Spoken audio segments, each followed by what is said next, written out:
E eu quero pedir que vocês abram a Bíblia no livro do Apocalipse, no capítulo 1. E eu quero começar mostrando para vocês aqui um pouquinho sobre o grande conflito no Apocalipse, no capítulo 1. Abra sua Bíblia aí, por gentileza.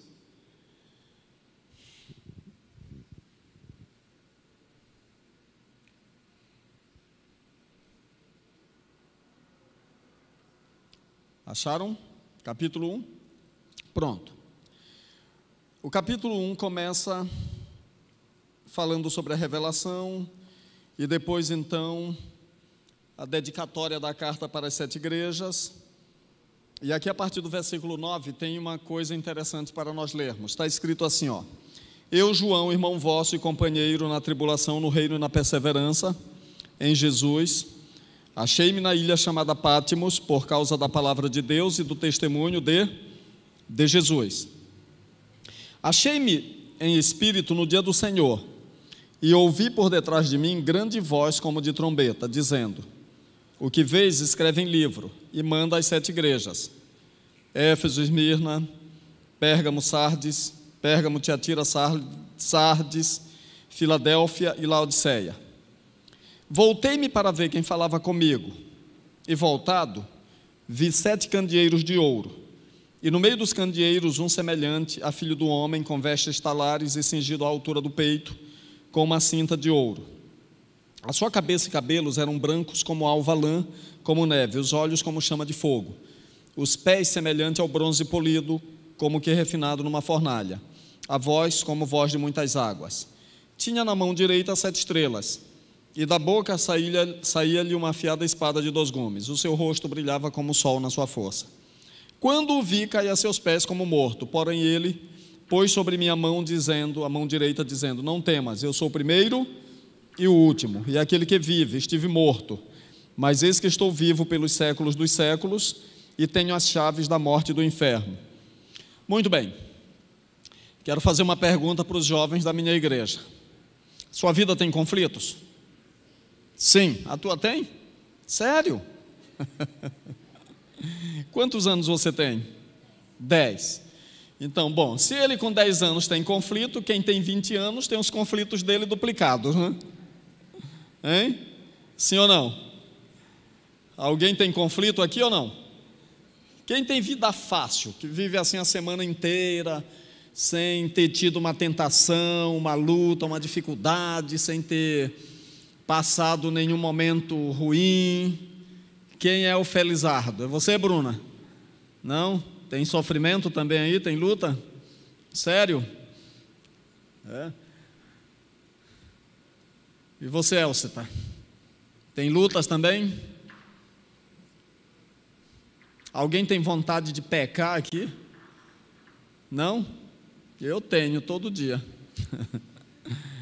Vontade de pecar. Tem um filósofo, acho que foi Nietzsche que falou sobre isso, em que ele disse que a nossa vida, o nosso coração, é como se nós fôssemos uma carruagem. E nessa carruagem existem 4 cavalos puxando para lá e 4 cavalos puxando para o outro lado. Ou seja, é como se nós fôssemos ser rachados no meio, porque todos nós possuímos uma guerra civil dentro da gente. Não é assim? É ou não é? E isso é ruim. O apóstolo Paulo, lá no capítulo 8 de Romanos, ele fala disso de uma forma mais interessante, que ele diz assim: olha, eu planejo fazer o bem, está aqui na minha cabeça, você idealiza, eu penso, eu reflito, está tudo certo, eu sei como é na teoria, mas quando eu vou fazer o bem, o que eu faço? O mal, que eu não queria. E quando eu faço o mal que eu não queria, eu acabo consentindo com a lei.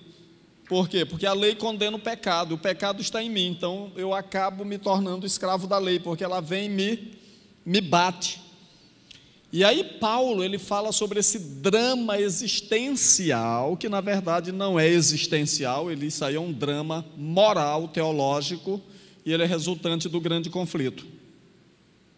E quando nós falamos sobre o grande conflito, que eu estou falando numa dimensão bem pessoal, essa dimensão pessoal ela é apenas o reflexo no nosso microcosmo do drama a nível macro. A nível macro. Então, a nível macro, o diabo se levantou contra Deus, contra a sua lei, e começou a guerrear contra ele, querendo se colocar no lugar dele, e aí começou uma briga de partido, e cada um começou a vender a sua ideologia, né? Igualzinho hoje na política. E aí o que ocorre? Algumas pessoas perguntam assim: pastor, Deus não poderia ter destruído o diabo? Poderia, não poderia? E aí a gente fica pensando assim: poxa, seria tão confortável para nós se ele tivesse feito isso logo lá no começo. Só que existe uma coisa que a gente precisa entender: Deus, ele não pode se contradizer, ele é leal a si mesmo, ele é santo, ele é separado. E existe uma coisa que a gente precisa entender também: Deus não resolve os problemas dele com as armas do diabo. Entenderam? Deus não usa armas do diabo para resolver nenhum problema, porque Deus é leal a si mesmo. Então ele tem que usar a sua própria metodologia, fundamentada na sua ética, no seu amor e na sua coerência. Agora pensa bem, Deus poderia ter destruído logo Satanás lá no comecinho, mas se ele fizesse isso, o estrago seria maior. Sabe por quê? Porque sem destruir, Deus perdeu 1/3 dos anjos. Se ele destruísse, ele perderia todos. Se ele perdesse todos, ele poderia matar um demônio, sobrariam alguns bilhões, porque a quantidade de anjos que Satanás trouxe, eu penso que chega na casa dos bilhões. Entenderam? Por que eu digo isso? Porque para todos os lugares onde Deus criou alguma coisa, ele determinou anjos que cuidam, que são os ministros dele. Existem bilhões de estrelas, bilhões de planetas. Nós não sabemos medir onde tem vida e onde não tem. O universo é imenso. São pelo menos 400 bilhões de galáxias. Imagina a quantidade de planetas. Então Satanás enganou 1/3 dos anjos. Então, se Deus tivesse destruído Satanás logo, ia prevalecer um pensamento: Satanás estava certo, Lúcifer estava certo, Deus é perverso de fato, ele é tirano, ele é ditador. Ele é ditador. Então o que Deus fez? Deu tempo ao tempo. Deu tempo ao tempo. E nessa onda de dar tempo para que o tempo revele, nós temos a maior revelação do amor de Deus e da perversidade do diabo. Onde? Lá no Calvário. Lá no Calvário, todo o universo, todos os anjos que ainda sentiam uma certa simpatia por Lúcifer, na dúvida, eles de fato viram naquele momento a máscara satânica cair, porque eles puderam contemplar toda a maldade de Satanás. Por que eles viram isso? Porque Lúcifer não poupou nenhum esforço de fazer o máximo de mal que ele pôde com Jesus Cristo, que todos os anjos do universo sabiam que era o Criador. Então ali caiu a máscara de Satanás e ao mesmo tempo foi revelada a de Deus. E o que foi revelado na cruz? A maldade do pecado e a grandeza do amor de Deus. Bom, mas deixa eu voltar aqui para onde eu quero. O conflito. Quando esse conflito está aqui na terra, nós precisamos entender uma coisa, baseado aqui no Apocalipse. Todos os discípulos de Jesus tiveram o mesmo fim que ele teve: perseguição. João está aqui no capítulo 1, aprisionado na ilha de Patmos, por causa da palavra de Deus e do testemunho. Por causa da palavra e do testemunho. E agora ele tem uma visão interessante. Nessa visão, ele vê 7 candeeiros que representam a igreja. E esses candeeiros, eles precisavam estar cheios de fogo. E para ter fogo, eles tinham que estar cheios de azeite. E eu fico pensando numa coisa: Jesus Cristo no meio desses candeeiros, que representam 7 igrejas, 7 períodos de tempo na história, e ao mesmo tempo a espiritualidade e as lutas da igreja ao longo do tempo, desde o dia de Jesus até o segundo advento. Agora pensem no detalhe: será que seria fácil manter 7 lâmpadas acesas diante de uma ventania? Seria difícil? Eu acho que seria difícil. É aqui que está o conflito nesse versículo, nesses versos. Por quê? Porque ali é a igreja, e ao longo da história, Satanás sempre tentou apagar a igreja, destruir a igreja. Então o que Cristo faz? Cristo prometeu: olha, eu vou estar convosco todos os dias, até a consumação dos séculos. Isso Mateus 28. Mas no Apocalipse, o Apocalipse não tem um discurso escatológico. João, o evangelista, não tem um sermão escatológico. O discurso escatológico de João, o evangelho, é o livro do Apocalipse. E agora aqui no Apocalipse, o que ocorre? Jesus está cumprindo o que ele prometeu, de estar no meio da igreja. E esse estar no meio implica em cuidar de cada lâmpada dessa, para que não se apague. Agora, observe quando você lê as igrejas, que cada uma igreja está passando grandes lutas, grandes dificuldades e grandes aflições. E eu vou perguntar para vocês: quais foram as 2 ventanias principais que o diabo usou para tentar apagar a igreja ao longo da história? Vamos lá. Vai ganhar brinde aí dado por Rafael quem acertar. Dá? Pronto. Quais foram os 2 principais sopros ou ventos que o diabo usa na tentativa de apagar a igreja?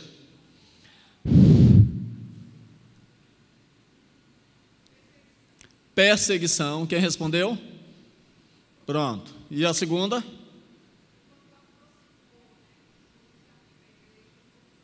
A primeira é perseguição. E a segunda? Em uma palavra: heresia. Heresia. Primeiro, perseguição. Segundo, heresia. Como foi a perseguição? Violência, derramamento de sangue. Foram mortos milhões de crentes, né? Quando vocês olham o Coliseu, que foi construído por volta do ano 70 depois de Cristo, 70 e pouco por ali, o que aconteceram? Milhões de cristãos foram mortos naquele lugar. E antes, havia situações que os discípulos de Jesus, eles eram esfolados vivos. Outras vezes eles jogavam sangue em cima e soltavam lá e botavam os cachorros para correr atrás. Então os cachorros rasgavam os crentes. Às vezes eles eram colocados para digladiar com touros valentes. Às vezes eles eram colocados para serem sparring dos gladiadores ímpios e eram mortos na espada. O Dr. Tim, falando sobre esse momento de sofrimento da igreja, ele diz que às vezes o sofrimento era tão grande que os crentes que eram colocados no Coliseu, eles não se continham, não conseguiam controlar suas necessidades fisiológicas, eles se borravam, e às vezes era necessário o pessoal do lança-perfume vir jogando lança-perfume para melhorar o odor no ambiente em função do medo dos crentes, dos cristãos que eram mortos de forma brutal.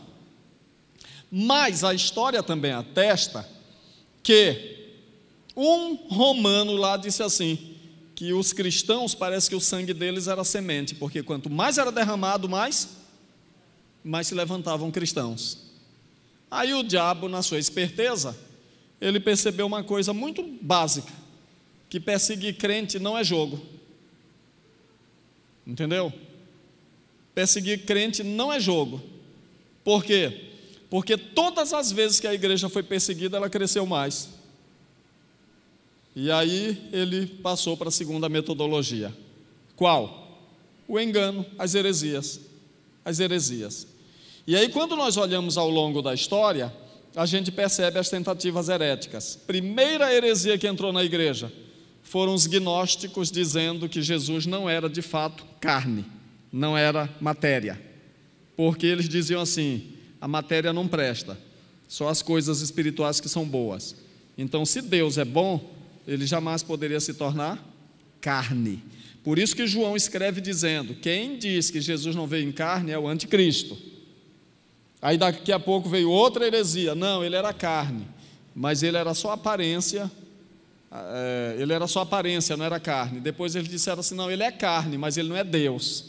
Porque se ele fosse Deus, ele não teria morrido na cruz. Entenderam? Aí daqui a pouco surge mais uma problemática. Qual foi o tipo de natureza que ele trouxe? Aí quando vira o segundo para o terceiro século, aí já não era mais Jesus Cristo o foco, era o Espírito Santo. O Espírito Santo não é Deus. Aí começava aquela celeuma na igreja. E gente, tudo isso leva um monte de crente para a heresia, para se afastar, para se afundar, e aí vai. E hoje eu quero dizer uma coisa para vocês. O diabo continua colocando engano na igreja, sim ou não? Sim. Abra a Bíblia em Mateus. Eu quero terminar aqui em São Mateus a nossa reflexão, que está no mesmo contexto do Apocalipse. O que eu vou ler, capítulo 24. Mateus capítulo 24, diz assim, ó. Capítulo 24, olha só. Logo no versículo 4 diz assim: vede que ninguém vos engane. Vede que ninguém vos engane. Verso 11: levantar-se-ão muitos falsos profetas e enganarão a muitos, não é? Verso 24: porque surgirão falsos cristos e falsos profetas operando grandes sinais e prodígios para enganar, se possível, quem? Os próprios eleitos. Bom, agora vamos trazer isso para a nossa realidade. Jovens de Deus, me respondam uma coisa. Vocês têm conflitos interiores, certo? Além das lutas interiores, que é uma metodologia do diabo para tentar nos apagar, nos abafar e tirar nosso brilho de viver, porque quando a gente peca, o pecado em si ele já é um sofrimento, ele já implica em sofrimento, e o pecado cobra a conta, né? A conta chega. Agora, fora isso, você é atacado também nas suas crenças. Nós somos atacados o tempo todo naquilo que nós cremos, na nossa cosmovisão. E eu vou dizer uma coisa para vocês, eu não sei se vocês já ouviram um sermão do Dr. John Knight. Ele pregou um sermão em 2005, e esse sermão ficou famoso no mundo todo, porque ele pregou o sermão com o título, Se Eu Fosse o Diabo. Se eu fosse o diabo. John Knight foi muito criticado depois por esse sermão, mas ele falou de forma muito profunda, porque ele disse o seguinte: se eu fosse o diabo, ele foi dizendo, se eu fosse o diabo, o que eu faria? Ele diz assim: eu manteria a igreja num clima de acomodação. Se eu fosse o diabo, eu faria de tudo para a igreja não ter oração. Se eu fosse o diabo, eu faria de tudo para o nosso púlpito não ter Bíblia, ter só historinha, só churumelas. Se eu fosse o diabo, eu inventaria um monte de programa e tiraria o foco da igreja da ordem missionária. E ele vai falando, se eu fosse o diabo. Então o que nós percebemos? Que às vezes a gente imagina assim, o grande conflito é eu com a minha metralhadora de cá, o diabo aparece de lá de rabo e chifre, e aí nós vamos entrar nessa queda de braço. Não. O grande conflito na atualidade é como se nós estivéssemos num jogo de espionagem, onde você não conhece o inimigo, mas você convive com ele quase todo dia. Entenderam? E essa manifestação prática do grande conflito, ela está ao nosso redor. Por quê? Com quem você estuda? O que eles creem? O que é ensinado? O que você aprende na faculdade que está em choque com a doutrina bíblica? O que você ouve na televisão a respeito de Deus? Eu gosto de filmes, e eu observo os filmes, e a maioria dos filmes, alguns, eles fazem questão de dizer, quando falam de Deus, eles dizem assim: Deus não existe, Deus não existe. E aí nós somos atacados de todo lado, e eu quero dizer uma coisa para vocês jovens: vocês são um alvo muito forte. Por quê? Porque se você crer na coisa errada, você pode estar perdido para todo sempre. A violência virá. Sabe para quem a violência virá de novo? Para aqueles que não foram enganados. Mas para aqueles que foram enganados, não há necessidade de violência. Por quê? Porque eles já estão no terreno de Satanás. Agora, vai chegar um momento que Satanás não vai se conter. E como ele vai ver um grupinho obstinado em viver a verdade, ele vai dizer assim: para esses aí só a morte mesmo. Mas antes da morte, um pouquinho de sofrimento. Aí vem decreto dominical, vem a perda do emprego, vem o abandono da família, vem a perseguição dentro de casa, você vai ser jogado para a rua, você vai ser expulso da faculdade, você vai perder seu emprego, o marido ou a mulher vão embora, teus filhos vão se levantar contra ti, porque a Bíblia fala sobre tudo isso. Então essas coisas que eu estou falando aqui, elas não são fantasia, elas são realidades que vão acontecer. Entenderam? E que já estão acontecendo. Agora, jovens, fiquem espertos. Porque uma das principais artimanhas do diabo é a cosmovisão que está sendo estabelecida hoje no nosso mundo, especialmente essa cosmovisão pós-moderna de relativizar todas as coisas.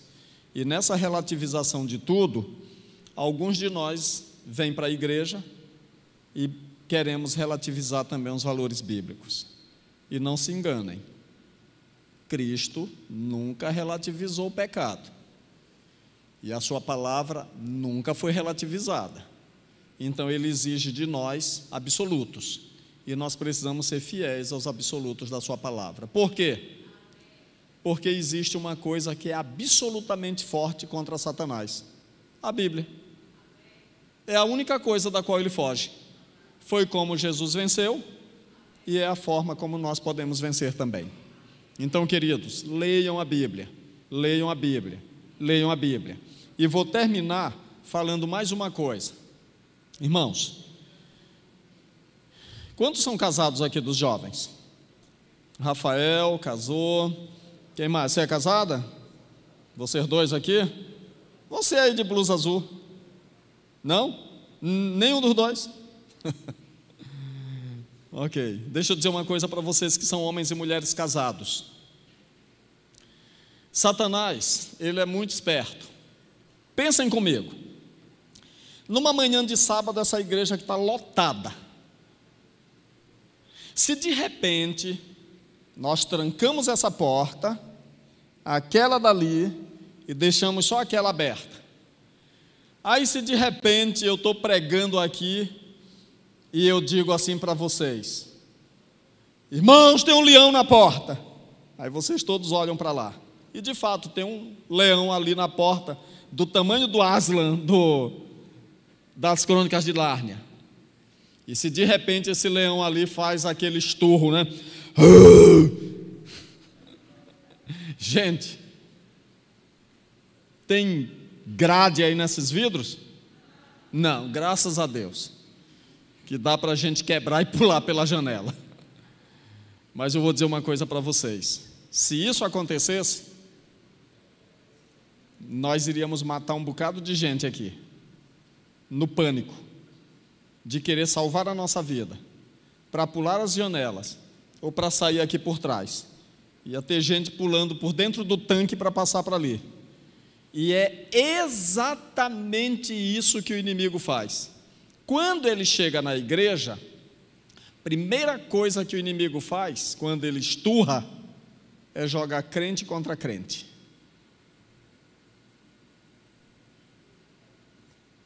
E aí, eu quero deixar uma lição. Quando lá em casa, eu e Leia, estamos assim com um ambiente favorável para uma briga, a primeira coisa que eu penso é que não sou eu e ela que vai estar brigando. É o capeta que está nos induzindo a brigar. E sabe o que ocorre? Se a gente insistir na briga, quem vai ganhar? Só o diabo. O que vai sobrar são duas pessoas feridas, magoadas e extremamente sentidas. Nesse quesito, nós precisamos ser inteligentes para entender que quando alguém da igreja quer brigar comigo ou quer brigar contigo, nós precisamos entender que não é fulano ou cicrano, mas é o inimigo soprando, querendo nos jogar uns contra os outros. E quando ele consegue isso, ele faz um estrago violento na nossa convivência social, na nossa convivência fraternal. Sim ou não? Faz ou não faz? Então, se nós já conhecemos essa metodologia, irmãos, essa é a hora da gente agir com inteligência, com sabedoria, mas acima de tudo com espiritualidade, para não fazer o jogo do inimigo.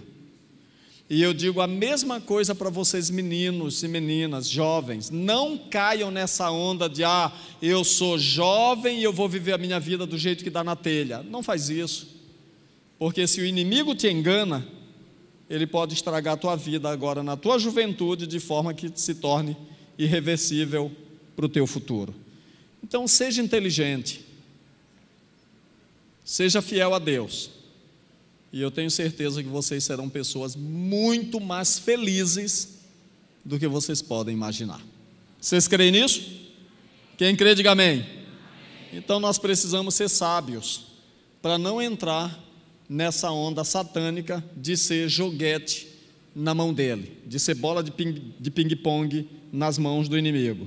Mas nós podemos ser inteligentes e vitoriosos como? Pela palavra de Deus. Amém? Podemos ser vencedores, sim ou não? Sim. Agora, para terminar, apesar do conflito, nós temos Jesus Cristo. E para cada uma das igrejas, para cada uma dessas tochas que Jesus se apresenta no capítulo 2 e 3 do Apocalipse, ele se apresenta conforme a necessidade daquela igreja. Ora como aquele que tem a espada de 2 gumes, ora como aquele que tem a chave da morte. Para aqueles que são mais perseguidos de morte, Jesus se apresenta como aquele que já venceu a morte. Para aqueles que estão vacilando na desobediência, ele se apresenta como tendo a espada. Para aqueles que estão no pecado, ele se apresenta como aquele que tem olhos de fogo, porque é aquele que conhece a vida de cada um. E eu quero dizer uma coisa para você: de acordo com a tua necessidade de agora, você tem um Jesus Cristo suficiente e forte para te dar vitória pela sua graça e pelo seu amor. Amém? Creia em Jesus, se lance aos pés dele, e nós seremos mais do que vencedores pela sua graça, pelo seu poder e pelo seu amor. Amém? Deus abençoe cada um de vocês.